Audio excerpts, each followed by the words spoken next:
Applied physics chapter में हम Gauss law को ही डिस्कस करेंगे। और ये गॉस लॉ का फर्स्ट हाफ हमने प्रीवियस लेक्चर में देखा था, और गॉस लॉ का चैप्टर का सेकंड हाफ इस लेक्चर में देखेंगे। और मेनली हमारे पास यहाँ पे दो टॉपिक्स हैं जो हमने लास्ट लेक्चर में गॉस लॉ को अंडरस्टैंड किया था और ड्राइव किया था, उसे उसे हम यूज़ करेंगे इस लेक्चर में, उसकी एप्लीकेशन देखेंगे। और मेनली तीन टाइप की सिमेट्रीज होंगी। एक होगी हमारे पास स्फेरिकल सिमेट्री, एक हमारे पास होगा सिलेंड्रिकल सिमेट्री, और थर्ड वन है हमारे पास प्लेनर सिमेट्री। सेकेंड हाफ में लेक्चर के हम डिस्कस करेंगे कि अगर आपके पास एक्विलिब्रियम है इलेक्ट्रोस्टैटिक, तो उसमें अगर कंडक्टर रखा जाए तो उसकी प्रॉपर्टीज़ क्या होंगी, उसके ऊपर चार्ज क्या होगा, इनसाइड इलेक्ट्रिक फील्ड क्या होगी, आउटसाइड इलेक्ट्रिक फील्ड क्या होगी। तो ये हमारे सेकेंड हाफ लेक्चर का टॉपिक है। तो स्टार्ट करते हैं एप्लीकेशन ऑफ गॉस लॉ से। In choosing the Gaussian surface take advantage of symmetric condition for surface. तो इस स्लाइड में हम देखेंगे कि आपने गॉसियन सरफेस चूज करना कैसे है। तो वैसे तो आप गॉसियन सरफेस कोई भी क्लोज फॉर्म ले सकते हैं। तो किस तरह से गॉसियन सरफेस लिया जाए जिससे आप सिमेट्रिक कंडीशन से फ़ायदा उठा सकते हैं और अपनी कैलकुलेशन को आसान बना सकते हैं। सिमेट्रीज तीन टाइप की हैं। लास्ट लेक्चर में हमने इसको देखा था कि अगर आपके पास इलेक्ट्रिक फील्ड लाइंस इनवर्ड हैं या आउटवर्ड हैं फ्रॉम अ पॉइंट, तो हम इसे कहते हैं कि स्फेरिकल सिमेट्री है। अगर आपके पास गॉसियन गॉसिस ये इलेक्ट्रिक फील्ड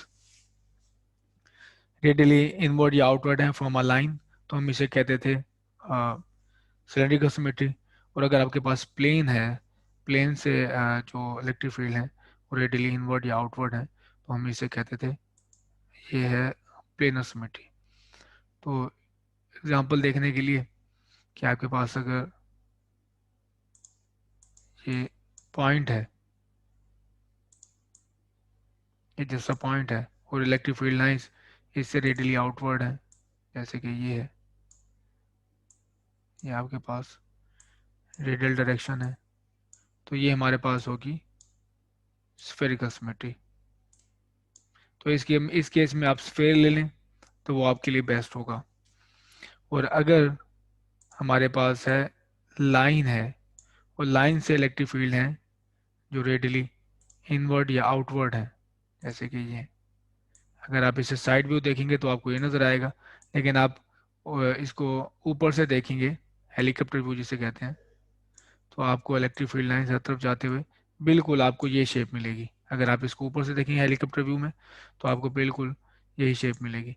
तो ये आपके पास रेडियली आउटवर्ड है फ्रॉम अ लाइन। ये आपके पास है spherical symmetry, Gaussian cylindrical symmetry. और अगर आपके पास शीट है, इस केस में अगर शीट आप ले लेते हैं ये, और इलेक्ट्रिक फील्ड लाइंस हैं जो इससे रेडियली आउटवर्ड है, I should have change the colour. तो ये आपके पास इस तरह से रेडियली आउटवर्ड जा रही हैं, बैक से भी पीछे और फ्रंट से भी ये। तो आपके पास ये है प्लेनर सिमेट्री।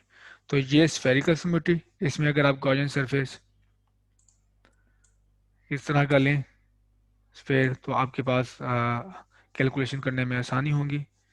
इसमें अगर आप बॉक्स नुमा लें, प्लेनर सिमेट्री है तो आपके लिए आसानी होगी।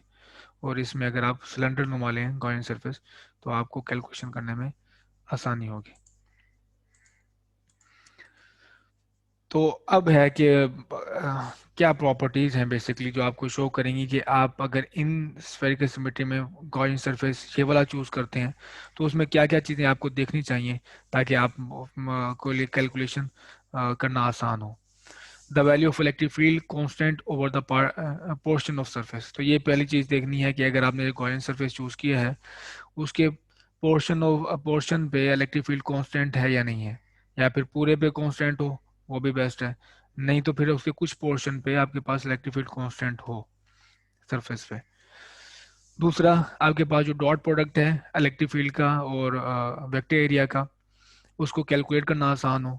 और कैलकुलेट करने आसानी में इन दो चीज़ें हैं कि आप बता सकें आसानी से कि एक फलां वेक्टर एरिया पे इस पोर्शन पे इलेक्ट्रिक फील्ड परपेंडिकुलर है या पैरेलल है। तो अगर परपेंडिकुलर होगी तो आपको डॉट पोल जीरो मिलेगा, यहाँ से फ्लक्स कंट्रीब्यूट नहीं करेगा, और अगर पैरेलल है तो आपके पास इलेक्ट्रिक फील्ड और बैक्टीरिया का जो डॉट प्रोडक्ट है वो नॉन जीरो होगा और आपको यहाँ से फ्लक्स मिलेगा। तीसरी चीज जो आप देख सकते हैं, electric field zero over the portion of surface. तो आपने गॉसियन सरफेस ऐसे चूज करना है कि कुछ पोर्शन पे आपके पास इलेक्ट्रिक फील्ड एटलीस्ट कांस्टेंट मिले, पूरे पे ना सही, कुछ पोर्शन पे सही।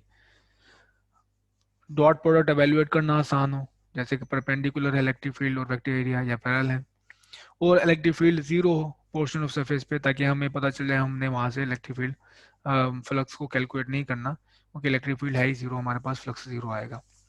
तो ये तीन चीजें हैं मेनली गार्जियन सरफेस आप जब भी ड्रॉ करें, तो आप इन चीज़ों को मद्दे रखें। अदरवाइज अगर आप गार्जियन सरफेस ड्रॉ करेंगे, वो गॉसियन लॉ तो होल्ड करेगा स्टिल, लेकिन आपको कैलकुलेट करने में चीज़ें मुश्किल होगी आपके लिए। इंटीग्रल ये बहुत बड़ा हेडेक बन जाएगा, जिससे जान छुड़ाने के लिए हम गॉसियन लॉ की तरफ आए थे।